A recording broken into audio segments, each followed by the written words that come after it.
Boa noite, Bia. Boa noite, Felipe Simeone. Marlan, Fábio, Bruno, bem-vindo. Albercan, Teste, um abraço pro pessoal do Albercan. Robinho, Camila Araújo, Jurimar, Manzarra também já tá aí. Yasmin, Geisa, bem-vinda, Geisa. Lurimar. Sejam todos bem-vindos para a live de hoje, que é com o Antônio Manzarra. A gente vai falar sobre gestão de crise, vai ser um papo incrível, com uma pessoa que já passou por algumas crises, superou, e ele vai trazer para a gente as dicas, né, tudo que as ações que ele fez, né, as mudanças de paradigmas que ele usou para superar essas crises passadas, e agora mais do que nunca a gente precisa de umas dicas assim, né? Então, já vou chamar aqui meu convidado de hoje, Manzarra. Albercan Têxtil, que já está no... quem quiser saber mais sobre a Albercan, é só entrar lá no buscatextil.com.br. Albercan, que é especializado em tecidos furadinhos para camisetas, bonés, é bem bacana. Sâmia, bem-vinda. Leonardo. Marquinho. Não ia começar a live de hoje sem você, né, Marquinho? Bem-vindo Bordados SRB. Ana Bonfim, Paulinho Rabelo. Paulinho, abraço, Paulinho. Logo mais estaremos juntos também. Fábio Félix, boa noite. Pessoal, aí os Denim Brothers, Sangues Azuis, estão presentes aí. Afinal, o convidado de hoje também tem sangue azul e é um Denim Brother. Bora, Paulinho. Eduardo Fracaro, boa noite, bem-vindo. Ana Bonfim, bem-vinda. Sâmia. Eri Ribeiro, boa noite. Vamos lá, Suzila, bem-vinda. Fabi Chaves, bem-vinda. Vamos lá, gente. Então vou anunciar aqui para vocês o candidato é boa, né? O convidado de hoje, que vem de Aracaju, Sergipe, filhos de portugueses, de uma família de militares. Ele, assim como eu, sofre como toque e também foi diagnosticado com a síndrome de Asperger. Vocês sabem o que é isso? Ele vai explicar. Formado em administração e comércio exterior, ele se especializou em gestão e economia de crise. E é sobre isso que a gente vai falar hoje com o meu amigo Antônio Manzarra. Vamos lá, Manzarra.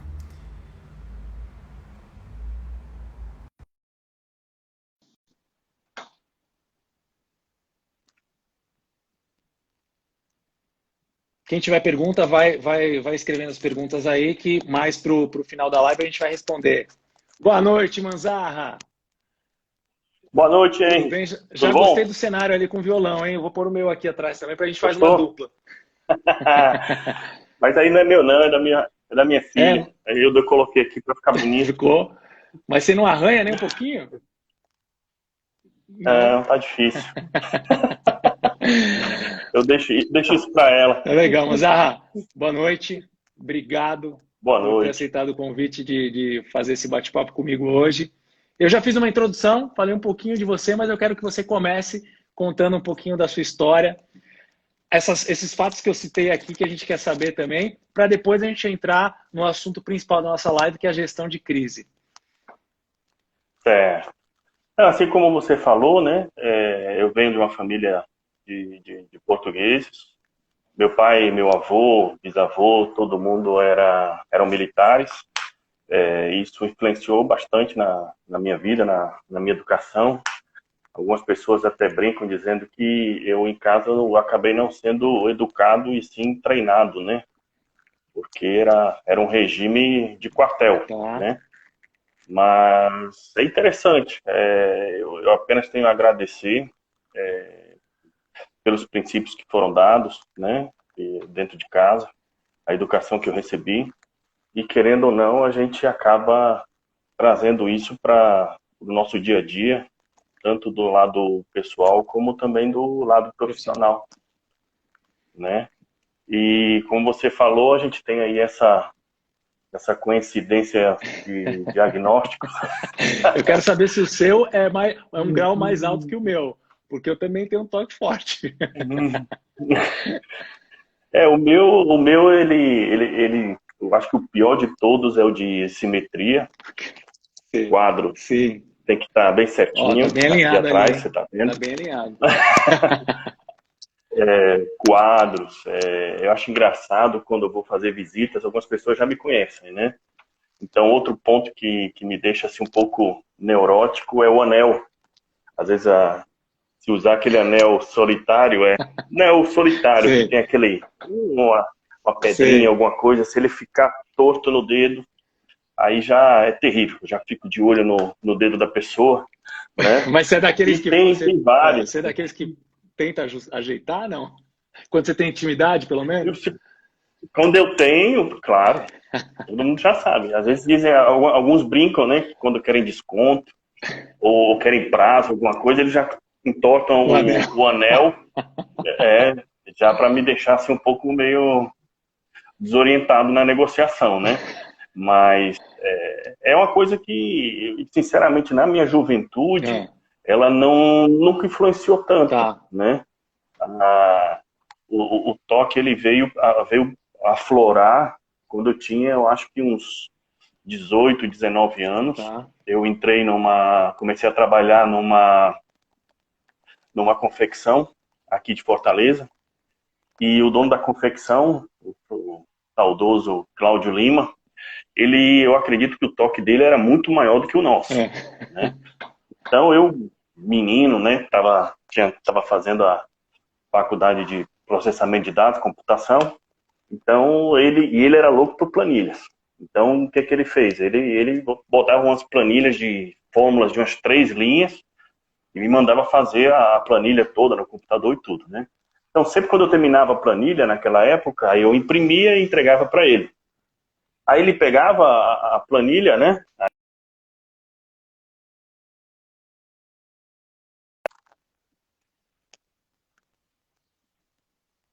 Aí eu, mas por que, Cláudio? Porque a margem de um lado, ela está menor do que a margem do outro. Então você vai lá, você corrige as margens e depois volte com a planilha. Caramba! Aí eu perguntava, mas Cláudio, a planilha está certa, os dados? Ele dizia assim, não sei, eu não consigo ver. Nossa, tá brincando. Então isso, é sério, isso começou já, e ele era muito exigente, perfeccionista. Isso acabou aflorando ainda mais o toque que eu tenho, né? Entendi. Então bem... Os meus representantes, eles sofrem com isso, né? Porque tem a questão das planilhas, tem a questão eu tenho agenda, eu ando com os 3 cadernos, 2 agendas, eu ando com estojo, pra você ter ideia, onde tem várias canetas de várias cores, cada cor ela tem um significado diferente, né? Então é uma coisa assim bem interessante, né? Mas eu também, eu vou te falar que assim, eu sofro muito, a simetria para mim é o principal. Eu com arrumação, minha mulher sofre, né? Porque assim, sabe o piso, você tem os tacos, tal, às vezes tem aquele, né, você tem aquele friso, né? Então, por exemplo, se é um móvel que é reto, ele tem que estar certinho. Se tiver meio de lado, eu já me incomodo. Se tem 3 quadrados e ele não cabe nos 2, que tem que pegar os 3, assim, o móvel tem que estar centralizado com o do meio e tem que ter a mesma sobra. É complicado, cara. E eu tive isso, não foi também, foi bem depois, foi até que recente, não faz muito tempo. E é complicado mesmo. Eu acho que ele fica guardado, né? Aí, às vezes, potencializa com alguma coisa. Eu realmente não me lembro na minha infância, até na juventude, de ser desse jeito. Ainda bem. Imagina um cara jovem tendo toque, eu acho que deve ser a pior coisa que tem. Isso.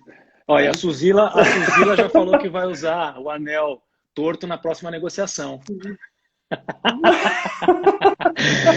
Mas aí tem um macete. Tem muitas vezes que eu já entro no escritório, eu mantenho o olhar assim só na linha do rosto. A não ser que a Suzila comece a fazer assim, ó, começando comigo com a mão, assim e tal. Se prepara. Algumas pessoas já começam fazendo.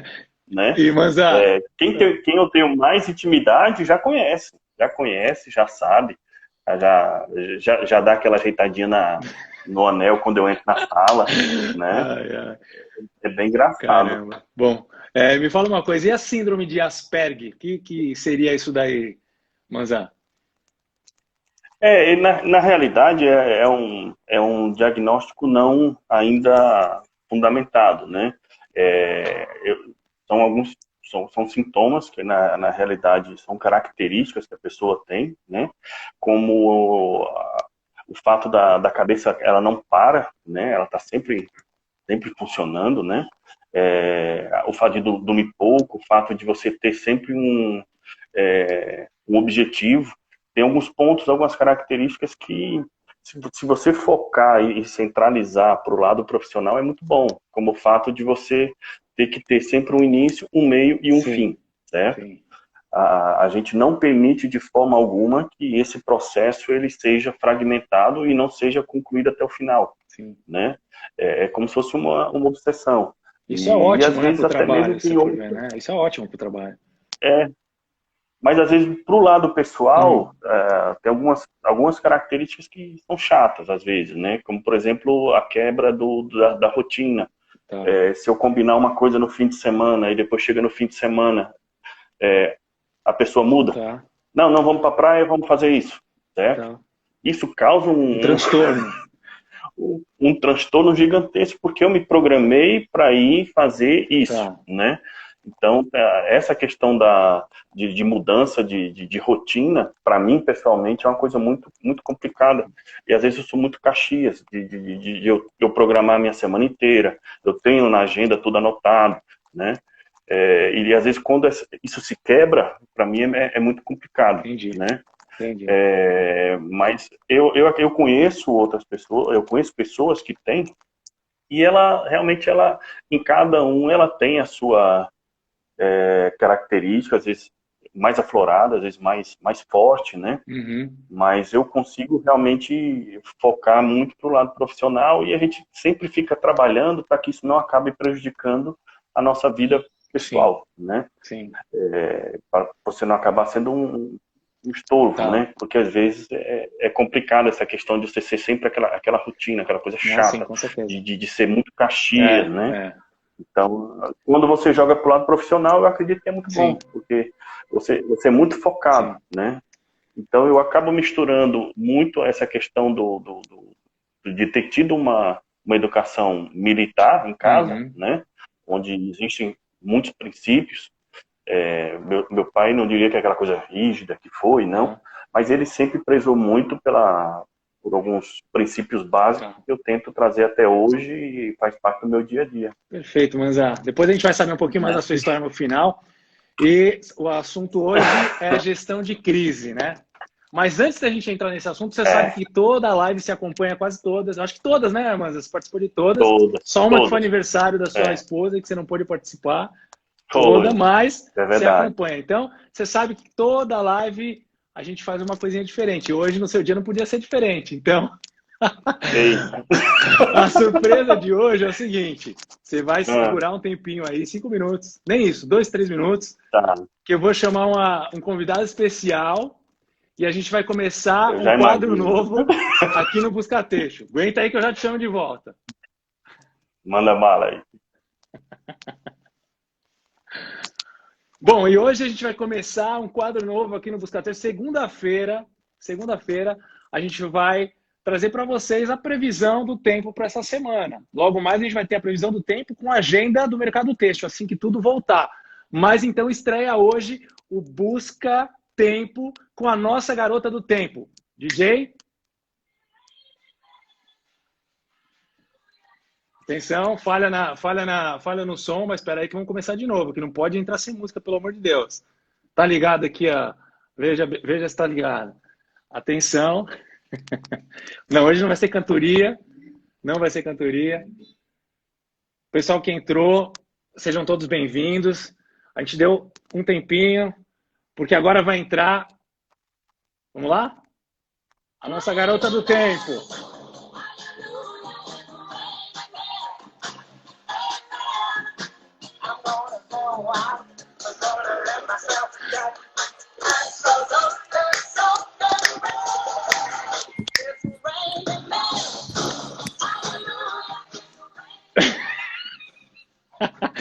Robinho, como é bom poder falar com você nessa segunda-feira e querer saber qual que vai ser a previsão dessa semana que promete aí para o setor, para todo mundo. Tô de bota aqui, ó. Ai, hoje, a live com o Manzarra, você não podia... Não, ficar de fora ficar de fora. Demais. Bom, como você falou, né, Gatão? A gente vai começar a falar do tempo, mas hoje é uma frescura, uma trollagem com o Manzarra mesmo. Mas vou falar sério, porque o coronel da aeronáutica que eu conheço, o Rodini, maravilhoso, gente, maravilhoso. Ele me deu de verdade algumas dicas do que vai acontecer essa semana. Bom, hoje todo mundo viu que fez calor, fez um tempinho.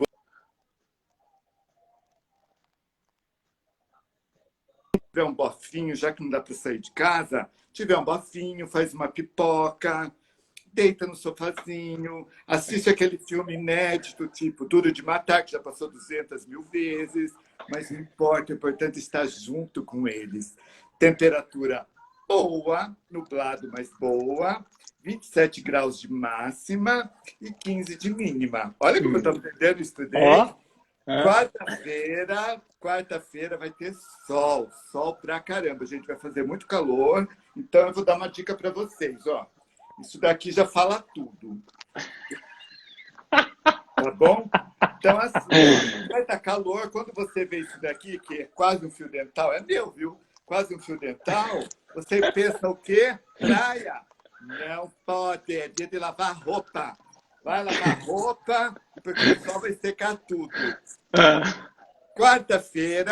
Quinta-feira, desculpa. Quinta-feira vai ter um tempo também bom, com calor, um pouquinho de chuva à tarde. Como eu sou muito engajado, gente, eu vou numa carreata. Quinta-feira é dia de carreata. Quinta-feira vai ter lá em Americana, para poder dar uma diquinha aí, o Manzarra já está sabendo disso. O grupo, as empresas têxteis de Americana vão vir até o trevo de Viracopos e vão reivindicar a abertura do comércio, do mercado, que a gente precisa trabalhar, né? Sexta-feira já vai estar um dia mais tranquilo, um dia gostoso, vai estar ventando bastante. Quem mora na praia, não pega a praia, porque as ondas vão estar bem altas, tá bom? Aproveita, fica com seu bofe lá. Troca roupinha, mulherada, depilam, tá bom? Ó, não fica peluda, monga em casa, não. Porque você fica monga, o marido, na hora que o marido for comprar pão na padaria, o que ele vai fazer? Vai ver a vizinha que tá bonitinha, depilada, e ó, já era. Sábado, dia bom também. Dia para ficar em casa de novo. Ficar todos esses dias em casa. Mas sábado é dia para assistir um filme gostoso, né? Domingo também, um dia que vai estar bom para tomar um solzinho, quem puder, né? Quem estiver na praia, tiver uma piscina em casa. Quem não tiver, gente, filme, liga o arzinho condicionado, assiste um outro filminho, que é gostoso. E só para vocês verem que eu não estou brincando, olha aqui, ó. Fui atrás do tempo mesmo, tá bom? Como o Henry falou, gente, eu tô aqui, a gente, lógico, é uma brincadeira, tá? Eu também tenho toque, eles falaram que os dois têm toque, eu também tenho toque. Meu problema maior de toque é ficar pegando em bofe, ficar pegando em homem. O Henry sabe disso, mas também quando eu encontro os dois, é beijo para tudo quanto é lado. E de verdade, nós vamos começar a passar para vocês as informações do mercado. Quando vai ter uma feira, quando vai ter algum evento de moda, tanto no Brasil quanto fora. Então, logicamente, hoje é uma trollagem com o Manzarra gostoso, lindo, maravilhoso, meu amigo de paixão. Oi, é meu gato. Eu, de verdade, eu não sei se segundo eu pego o Manzarra ou se eu pego o Henry. Entendeu? É uma decisão difícil para mim. Henry, obrigado, meu querido. Obrigado, Robinho. Mas imagina, na semana que vem, quando você me convidar... Segunda-feira que vem, novas informações sobre o tempo e sobre o calendário texto. E a frescura também, gente. E a frescura também. É melhor no ramo da moda. Beijo, Robinho. Até segunda. Obrigado, amor. Vou acompanhar a live aí, ó.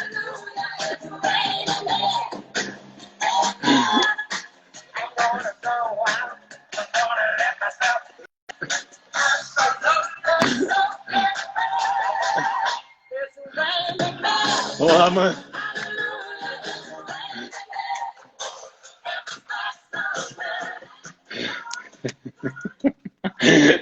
Tá aí. Esse foi seu presente de hoje, Manza. E o meu e para muita gente que tá aí, né? Eu tô vendo ali, tem muita gente, viu? Né? Marcelo Fracaro acabou de passar aí também. Tem. O Rob não é só nosso, não, hein? É de muitos de aí, muitos, viu?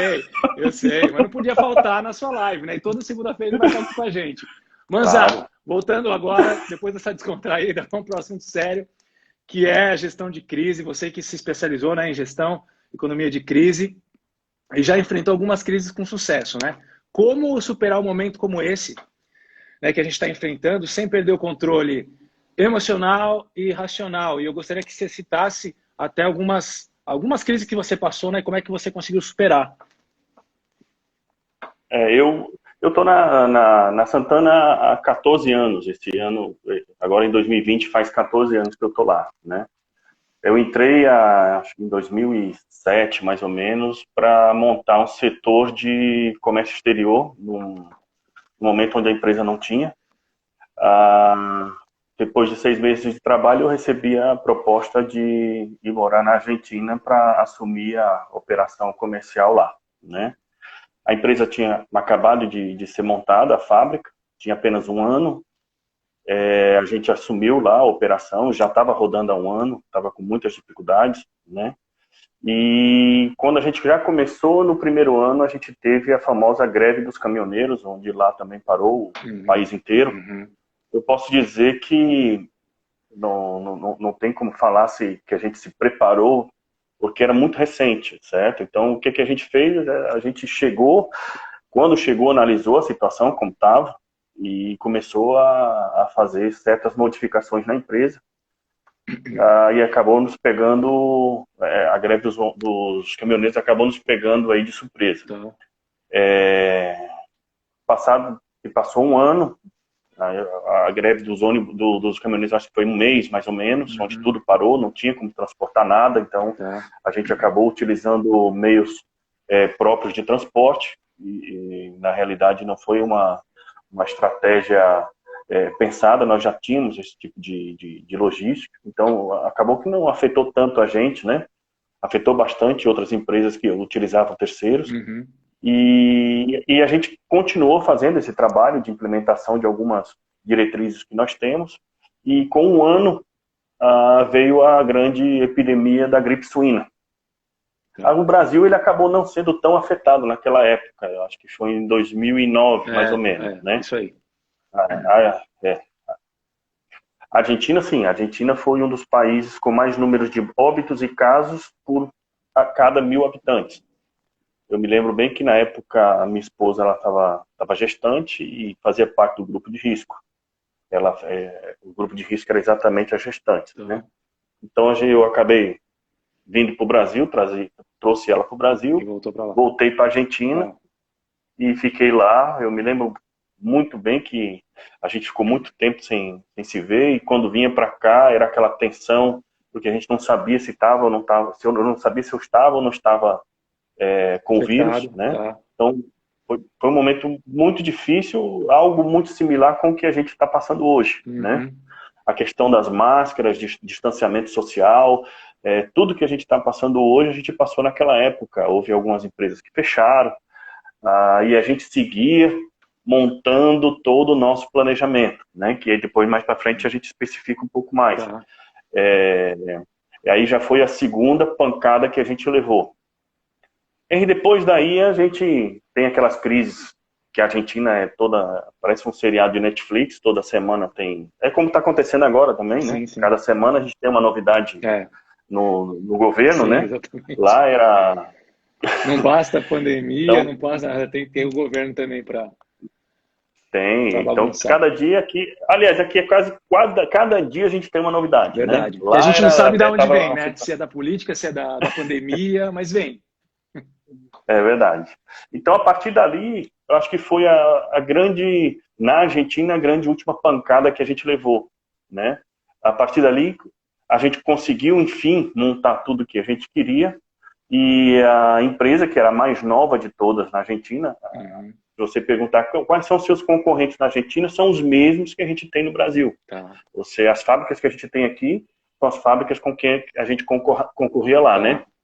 E depois, em 4 anos de gestão, a gente acabou se tornando líder de mercado, ultrapassando empresas locais, empresas gigantescas que tem aqui também no Brasil, e nos tornamos líderes de mercado.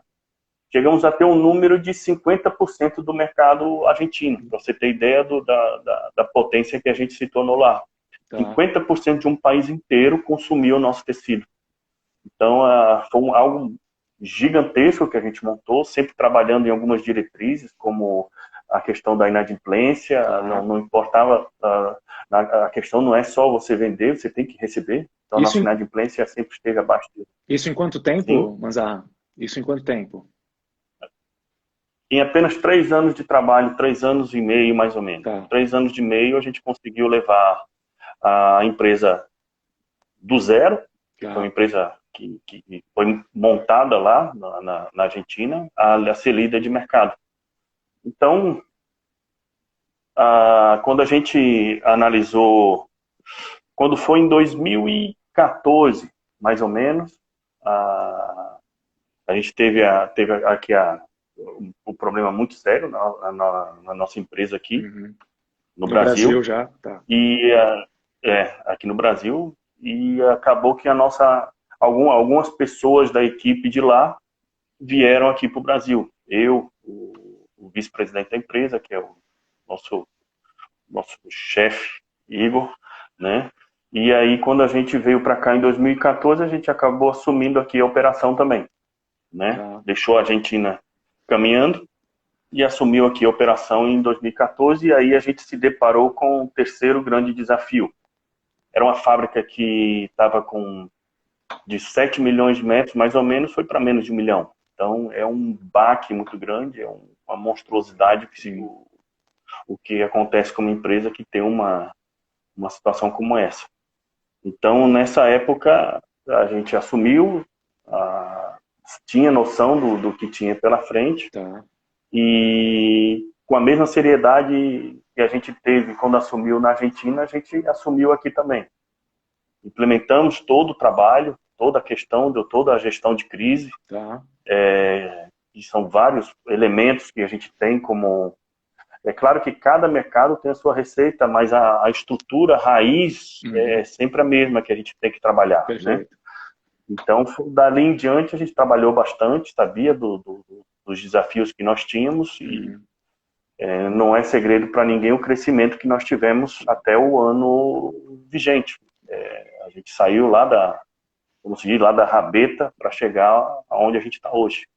É uma empresa que acabou se solidificando, crescendo, né? Os números dizem por si mesmo.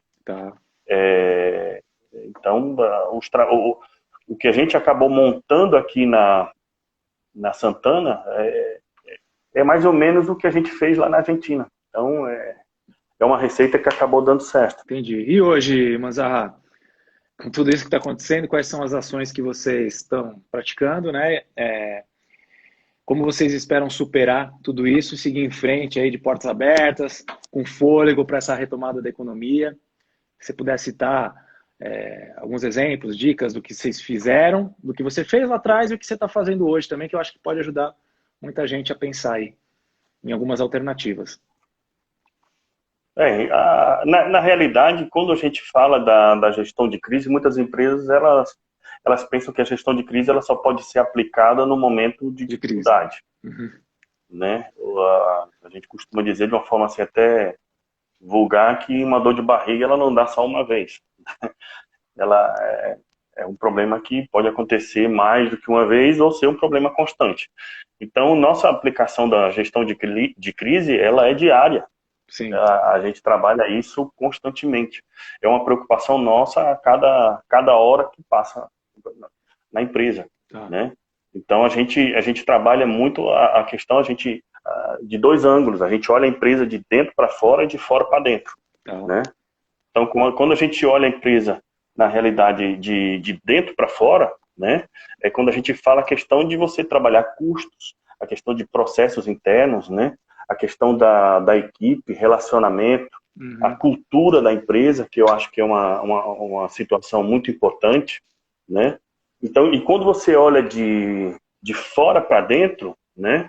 A gente tem que trabalhar muito a questão do fortalecimento das fontes de receitas atuais, a busca por receitas novas, novos segmentos de mercado, novos públicos, né? Então são os dois elementos que a gente trabalha bastante, a questão de você olhar para dentro, certo? E a questão de você olhar para fora, né? Outro ponto é a questão do retorno do investimento, que isso é algo que é diário, né? Todo investimento que você tem que fazer, seja ele em crise, seja ele durante os melhores momentos da sua empresa, você tem sempre que visar o retorno, certo? Sim. Não desmerecendo a questão do investimento institucional, de marketing institucional, certo? Mas o marketing institucional, ele nunca pode vir à frente do marketing comercial. Então, essa foi um grande trabalho que nós fizemos, né? Nós primeiro arrumamos a casa, certo? E depois a gente fez a questão de primeiro trabalhar o marketing comercial para depois chegar no marketing institucional. Afinal, sem a receita do comercial, a gente não consegue desenvolver nenhuma ação de marketing institucional, né? Exato. Você focar sempre no marketing institucional, você vai ter assim uma linda imagem lá para fora e tudo, certo? Mas tem tempo. Tem validade. Sim. Porque não adianta você passar esse mundo de fadas e depois você não ter receita para poder manter o seu negócio, né? Perfeito. Outro ponto que eu acho muito importante é sempre você calcular o potencial de sobrevivência da sua empresa, certo? Isso tem que ser feito, você tem que estar trabalhando isso mensalmente, você tem que estar sempre planejando o trimestre, certo? Aí você pergunta, como é que eu faço esse tipo de cálculo? Como é que eu sei a sobrevivência da minha empresa, né? É mais simples que tem. Você pega os seus custos variáveis, seus custos fixos, você soma os dois, pega o que você tem em caixa, certo? Faz a divisão e você já sabe quanto tempo você sobrevive com o que você tem dentro de casa. Perfeito. Certo? Perfeito. Isso você tem que estar fazendo sempre. Certo? No momento que você soma seu custo fixo, seu custo variável, certo? E eles são maiores do que o que você tem em caixa, amigo, acabou. Certo? Você tá com a operação totalmente errada. Exatamente. Tem que fazer uma reversão. Certo? Aí como é que você faz?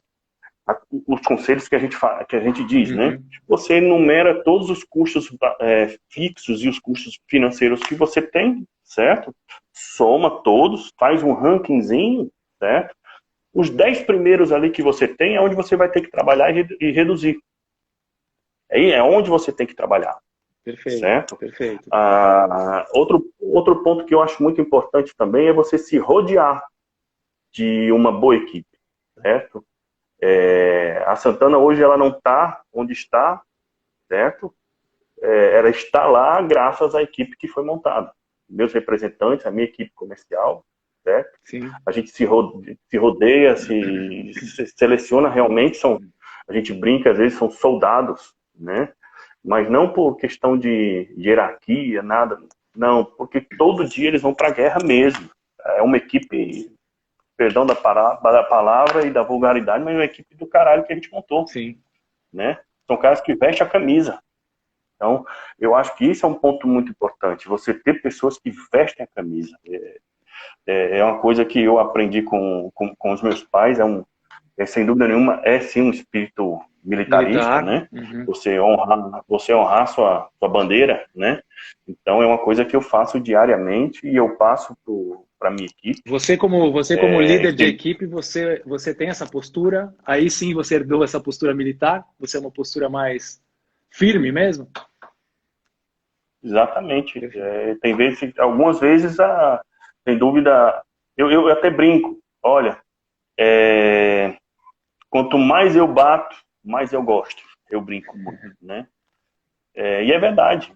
Quando eu estou ali forçando, estou batendo, certo? Eu acredito no cara, eu sei que ele consegue ir mais longe. Tem que motivar, né? A equipe é tudo. Então, eu agradeço todo santo dia a equipe que a gente montou. A gente está sempre ali tentando buscar algum outro elemento.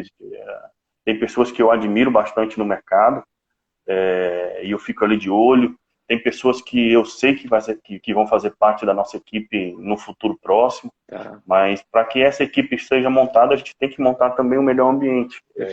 Então, eu foco muito nessa questão de ambiente, dar condições para os caras trabalhar, né? Porque o comercial da empresa é tudo. Então, algumas pessoas brincam, mas ele é intolerável. Né? Eu sou uma pessoa chata. Eu tenho noção disso, né? Mas tudo tem um objetivo, e o objetivo dele é o mesmo objetivo que o meu, que é chegar no sucesso. Exatamente. Né? Exatamente. E esse sucesso se estende para a equipe toda, né? Porque quando você trabalha uma equipe dessa forma, você acaba ajudando toda a equipe, não a sua empresa, mas como os representantes, enfim, as pessoas individualmente, né? Porque as pessoas que fazem parte desse time acabam se tornando mais fortes. É verdade. Algumas pessoas dizem também que outra característica que eu tenho, que para alguns é chato, é a questão da competitividade. Eu sou um cara super competitivo. Eu não me permito perder, né? E isso é uma coisa que eu levo, e às vezes eu passo para algumas pessoas da minha equipe, mas não fique pensando que todos da minha equipe são iguais, né? Alguns pontos eu quero que eles sejam iguais, que é a questão de você lutar, de você acordar de manhã indo para a guerra, certo? Mas eu gosto bastante de ter pessoas diferentes. Eu tenho pessoa mais velha, tenho pessoa mais nova, tenho muita mulher na minha equipe, tenho homens, né? Tem de tudo lá, né? Exatamente para poder ficar escutando. Sim. Né? Eu escuto o cara falando uma coisa, eu escuto o outro falando outra coisa. Aí às vezes eu me paro, sento, pensando, porra, cara, será que está certo o que eu estou fazendo? Porque o outro disse isso, né? Então, como isso aí é um trabalho diário, né? Então é uma coisa bem interessante você escutar todo tipo de pensamento, né? Perfeito. E hoje eu acho que, como é que vocês estão? Vocês estão se falando? Como é que nesse momento a equipe está mais unida? Vocês têm se falado mais? Como é que está? A gente está fazendo reuniões semanais, a gente faz o famoso Zoom. Se for, o cara tá ganhando dinheiro por chamada de Zoom, o cara tá rico. Porque eu acho que todo mundo tá nessa vibe do Zoom, né? Exatamente. E o outro, se estão roubando dados, está roubando de todo mundo também, né? Disseram que o Zoom entra no computador, que faz isso, faz aquilo. O meu já levou tudo, porque a gente se reúne constantemente, todo dia, com secretaria, com prefeito, com todo mundo, porque a gente tem que estar trabalhando nessa busca de tentar voltar, né? Mas a minha equipe, a gente conversa toda semana. Nós temos nossos grupos de WhatsApp onde a gente conversa também. Eu faço muito questão de passar para a equipe, tranquilizar todos eles pelo momento que está passando, falar que a empresa está bem, a gente se preparou para esse momento, já que não é a primeira vez que isso acontece. Então, isso foi uma das coisas que eu fiz questão de passar para todos eles. A gente entrou já preparado, a gente montou uma equipe um comitê de crise, logo, porque quando começou quando começou em novembro, dezembro na China, a gente já, pelo que aconteceu com a gente em 2008, a gente já imaginou que a gente ia chegar nesse ponto. Então a gente já se preparou, já começou a tomar medidas para poder, quando o negócio estourasse, a gente já estava preparado. Então eu acredito que a gente foi uma das primeiras tecelagens que parou. Mesmo assim, a gente tá trabalhando remoto todo dia. Todas as medidas que a gente tomou e vem tomando desde 2014 nos auxiliaram bastante para aguentar esse momento. Né? Aqui o Ceará não tem perspectiva ainda de voltar, infelizmente. O governador do estado é uma das pessoas que nem plano de relaxamento gradual apresentou. Né? Então, esperar e verificar o que é que vai acontecer, né? A gente vem monitorando bem o mercado, conversando todo dia com prefeitos. A gente já identificou alguns mercados que foram abertos e estamos investindo. A questão é essa, não tem o que fazer. Certo, mas e me fala uma coisa, entre as ações que vocês planejam aí para essa retomada, o e-commerce está Está dentro disso? Como é que é o e-commerce hoje para vocês? O e-commerce, na realidade, eu até vi um vídeo do Eduardo, né? Que foi o teu convidado aí. O Eduardo Christian, né? tá. Isso. Ele fala bastante que a questão do representante, o tecido é muito difícil de ser vendido de forma online, né?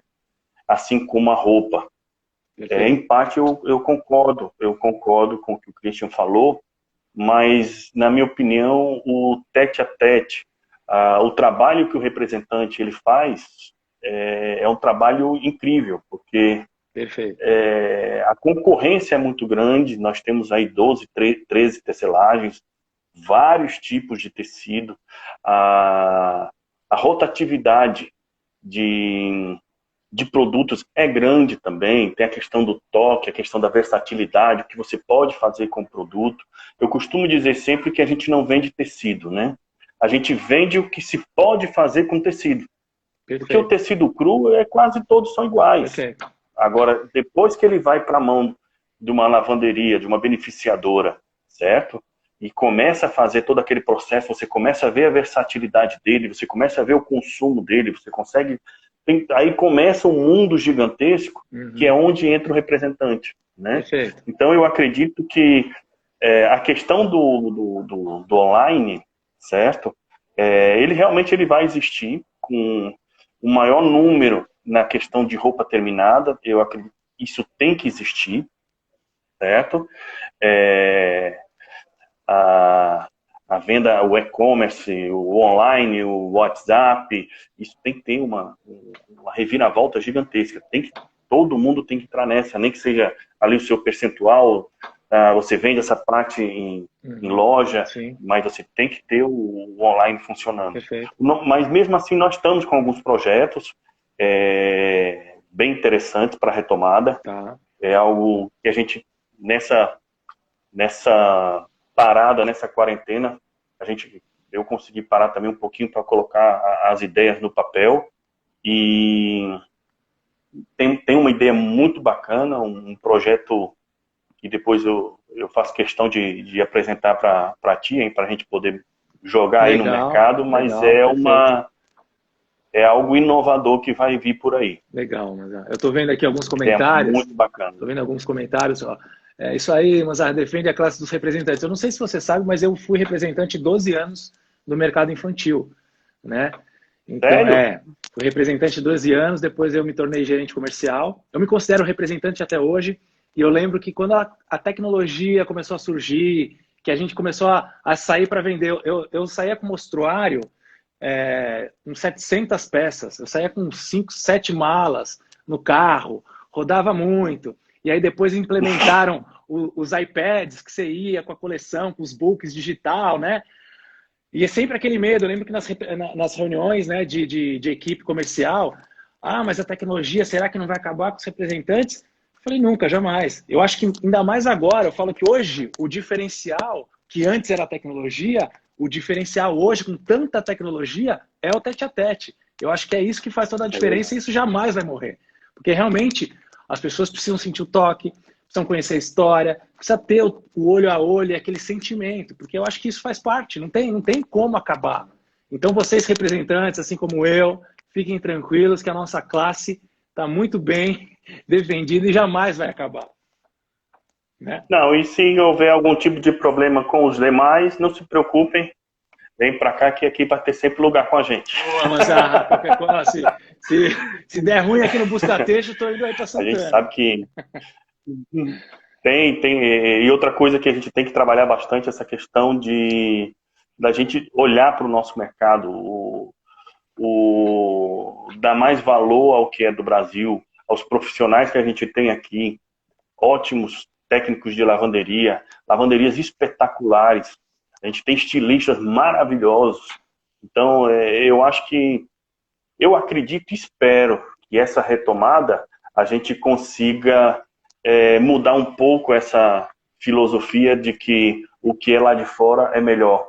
Eu, durante todo o meu trabalho, eu jamais trouxe um estrangeiro para dar uma palestra ou dizer o que é certo e o que é errado. Eu trabalho com o que eu tenho, e eu dou o valor que eu tenho. Perfeito. Né? Eu acho que isso é super importante. Eu vejo aí Geisa, tem o Paulinho aqui, um puta de um cara que é um profissional maravilhoso, embora hoje eu tenha ficado chateado com ele, que fez umas montagens aí no grupo. Manda pra gente. Volta, Paulinho. Manda pra agora gente, que eu tô Paulinho. sabendo. Não, manda pra mim agora que eu tô sabendo que vai ter tua live, cara. Tá, vai ver, tu espera, viu? E na questão dos estilistas tem caras maravilhosos. Tem o Hillsley aí. Tá aí com a gente. O Hillsley tá sempre. Abração, Hillsley. O Rob. Você é suspeito. Nós somos né? suspeitos para falar do Rob, né? Pois é. O dia que eu conheci o Rob, a Suzila, né? O dia que eu conheci o Rob foi incrível, né? Se a gente tiver tempo, eu conto aqui rapidinho. Tem uns 15 minutos. Eu tenho 15 minutos, então vai ser bem rápido. Tá. Eu estava no Brás, né? E o meu representante disse que ia me levar até a Lemier e até disse, com todo respeito, disse, não, vou levar lá, tal. São 4 meninas lindas que estão lá, maravilhosas, tal. Vamos lá, né? Vamos. Então, quando a gente chegou na Limier, tem uma escada assim bem grande, assim. Aí eu subi as escadas. Quando eu subi as escadas, me deparei com o Rob na porta. Né? Se o Rob estiver aí, pode até dizer se ele se lembra, né?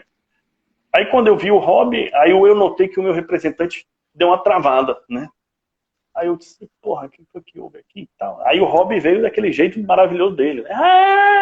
Não sei o que, aí veio, aí abraçou, aí deu um beijo e tal. Aí nesse momento o cara não sabe o que fazer, né? Porque ele é extrovertido, ele te pega assim de um jeito, né? Então eu não sabia o que fazer, eu fui, apertei a mão com tudo, aí eu apertei com força e tal. Aí ele disse, ai meu Deus do céu, que homem e tal. Então foi assim que eu conheci, aí daí em diante. Aí foi amor. O primeiro olhar a gente nunca esquece, o Rob falando, né? Então foi aí que eu conheci, a partir desse dia a gente, todo canto a gente se encontra, né? É um puta de um profissional também. É o que eu digo, o Brasil é um celeiro de talentos e a gente tem que dar valor a isso. Perfeito, mas queria aproveitar também, vamos ver se tem alguma pergunta aqui do pessoal. Já vi comentários, o Manzarra é um excelente, cobra muito, mas sabe valorizar as pessoas. Cadê? O pessoal todo aqui... Tem minha equipe da Argentina aí falando. Fernando tá aí. Ó, tem uma pergunta, tem uma pergunta lá atrás, mas da Canatiba, que os 50% que vocês tiveram de crescimento foi quando o mercado estava fechado? Outro ponto interessante com o que ele falou, certo? Uhum. A Argentina, ela passou por um momento, quando a gente chegou lá, quase 60% do mercado ele era de importados chineses. Então era uma concorrência bem desleal. Tá. Então, como nós fizemos um grande investimento na Argentina, com uma promessa de duplicação 2 anos depois, né? Nós colocamos na mesa, eu não me lembro como era o nome do ministro na época, que a gente se reuniu, né? Uhum. E uma das coisas que, um dos pontos que a gente colocou como chave para que a gente pudesse fazer o investimento de duplicação da fábrica, era que ele colocasse um preço mínimo de entrada do produto chinês. Tá. Então, o que aconteceu foi que houve realmente uma mudança na legislação, houve um preço base, eles colocaram um preço como uma barreira comercial, e isso prejudicou bastante a entrada de produtos chineses. Foi na época que as empresas, as tecelagens locais, elas começaram a respirar bastante. Então, isso nos auxiliou bastante no mercado. Você acha que isso coincide com o cenário atual? Aqui? Lá, aqui a gente está trabalhando para isso também. Né? Nós temos reuniões toda semana com o comitê da ABIT. Tá. E um dos pontos realmente que a gente vem batendo bastante nas reuniões não do produto só chinês, o produto importado. Né? Uhum. A gente realmente, eu acho que é um momento da gente trabalhar bastante essa questão dos importados. Né? Eu estou vendo aí o pessoal querendo que eu fale um pouquinho da BVTEX. Eu não tenho nenhum tipo de problema de falar sobre o tema, né? Uhum. Quem me conhece sabe que... na realidade, eu acho que não é nem polêmica. Eu acho que você tem a sua opinião e você não deve mudá-la mediante nenhum fato. nem que você esteja diante da BVTEX, assim eu fiz na reunião da BIT. Tá. A minha opinião sobre a BVTEX é a mesma, dentro ou fora da reunião. Eu acho que existe realmente uma exigência muito grande por parte da BVTEX, e o retorno dado a todos os confeccionistas, certo? Eles não são de acordo com as exigências que são feitas, certo? A balança, ela é desproporcional. Existe uma exigência muito maior e um benefício muito menor. Isso também está sendo conversado bastante. Eu posso falar a todos que estão aí olhando, é uma bandeira que eu carrego, toda reunião que a gente tem. Nós tivemos uma reunião essa semana com o Edmundo da BVTEX. A BVTEX ela vai estar, sem dúvida nenhuma, muito mais maleável nesse segundo semestre. Eles já deram essa sinalização no que se refere às exigências, junto a todas as confecções, e também no que se refere a produtos importados. Então, isso foi uma coisa que, desde que começou essa crise, a gente vem batalhando bastante, vem conversando com ele. Para você ter ideia, eu acho que toda semana a gente tem reunião com a BVTEX, toda semana. E não são reuniões cordiais, né? O Fernando Pimentel, que é um grande representante nosso lá dentro, né, o presidente da BIT, ele vem trabalhando bastante, ele não tem meias palavras, ele é uma pessoa forte, ele fala o que vem na cabeça mesmo. Perfeito. E a gente vem batalhando bastante, as reuniões têm sido bem interessantes, né? E eu, sem dúvida nenhuma, eu acho que tem realmente que pressionar eles, certo? Isso a gente já vem fazendo, eu venho fazendo, eu não, de forma alguma, como vocês viram, a minha opinião, eu não tenho duas caras.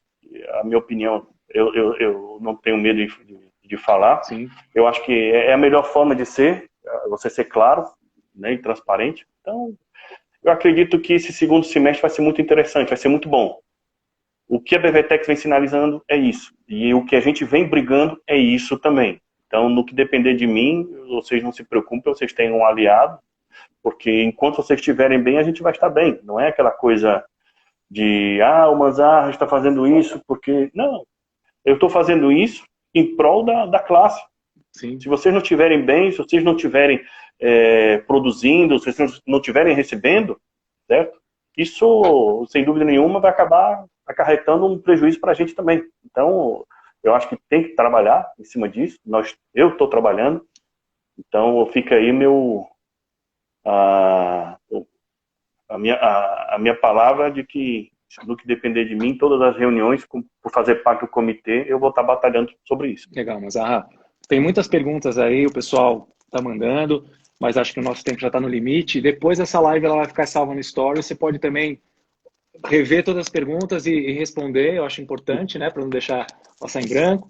O Rodrigo perguntou se você acredita num retorno breve, em quantos meses. Não sei se é uma resposta fácil de dar, porque, enfim, a gente nunca sabe o dia de amanhã, o que está acontecendo, mas se quiser só rapidamente falar sobre isso. Rapidamente, o que a gente vem analisando a cada ponto, e nos mercados que foram reabertos, nós tivemos uma movimentação de 70% do comércio. Foi muito acima do que a gente esperava. A gente esperava mais ou menos na faixa de 25% a 30% nesse primeiro mês. Mas aonde se liberou foram 70%, foi algo bem acima de qualquer expectativa. Então eu acredito sim que, apesar de que a população, o consumidor não vai estar tão capitalizado, mas ele está saindo como se ele estivesse saindo de uma jaula. Ele está aí há mais de um mês dentro de casa. E a gente não pode esquecer que não vai haver eventos, não vai haver balada, não vai ter restaurantes, certo? Sim. Então o consumo ele vai ter que ser direcionado para alguma coisa. E acredito que seja no vestuário. O vestuário foi o segundo segmento mais atingido na crise. Eu acho que foi o estacionamento, foi um dos primeiros viagens também, né? Sim. Mas também na contrapartida de retorno, o vestuário é um dos primeiros na retomada. Perfeito. Exato. Manzarra, estamos em cima do tempo. Busca avançada, você não podia ficar de fora dessa. Antônio Manzarra, pessoa física. Vamos lá. Nome completo. Vamos lá. Antônio Manzarra Fontes Pereira de Mello. Caramba. Signo. Aquário. Uma cor. Uma cor preta. Um número. Número 7, assim que nem a Ju Medina. E assim como eu também. Ponto de interessante. Mais um ponto também? comum, número 7. No dia do meu aniversário e tudo é 7 para mim. E um dos pontos até com as neuras, quando eu paro no sinal, não sei se tu também faz isso, eu olho para as placas de carro e eu começo a calcular para que dê um número 7. Faz isso também ou não? Eu também tenho essa, mas no pedágio, por exemplo, na estrada, eu procuro entrar na cabine número 7. Ou na 16, que 6 mais 1 dá 7. 6 mais 1 é 7. Ou 7 ou 16, eu tenho essas neuras também. Vamos lá, um lugar que o Manzarra gosta de estar quando não está trabalhando. Casa. Primeira coisa que você vai fazer depois que essa quarentena passar? Cara, um churrasco com todos os amigos pra gente beber muito, comer muito, botar música, tudo. Tô dentro, hein? Aí eu levo o violão e a gente faz uma cantoria. Um filme, Manza. Sociedade dos Poetas Mortos. Conhece? Conheço. Muito bom, mas eu queria... Ontem eu comentei com você, assisti o Milagre da Cela 7. Puta que eu me acabei de chorar, cara. Quem não assistiu, assista. Eu não assisti ainda não, cara. Assiste. Não. É muito bom. Não, cara, só se eu levar um lençol, o negócio já tá tão deprimido, cara, que eu quero assistir um filme desse que é choradeira. Mas é lindo, vale a pena. Sua maior conquista, Manza? Cara, a minha maior conquista é chegar onde eu cheguei, estar onde eu estou e estar com quem eu estou. Eu penso dessa forma. Perfeito. Uma frase. Uma frase é um mantra que eu tenho. Ela é em latim. Res non verba. Quem me conhece sabe que eu falo isso diariamente. Res Significa non verba. ação, não palavra. Isso. Ação, não palavra. Perfeito. Você tem que agir mais e falar menos. Atitude. E um conselho, Manzarra, para quem está escutando a gente, um conselho para o mercado, enfim. É um conselho pessoal mesmo. Que você... Eu acho que todo fim tem um começo. Todo fim tem um começo e todo começo tem um fim. Ou seja, perseverança e luta. Eu acho que essa é a palavra que eu tenho desde sempre.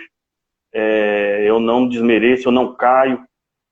Existem problemas. É manter a calma e seguir em frente. Então, não tem nenhum mal dura para sempre. Então, é isso. Eu penso dessa forma. Manza, muito bom ter você aqui no Busca Texto. Espero que seja a primeira de várias. A gente tem muito assunto aí para falar.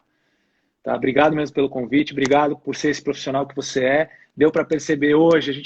A gente já conversou bastante, mas não assim, né? Particularidades e tal.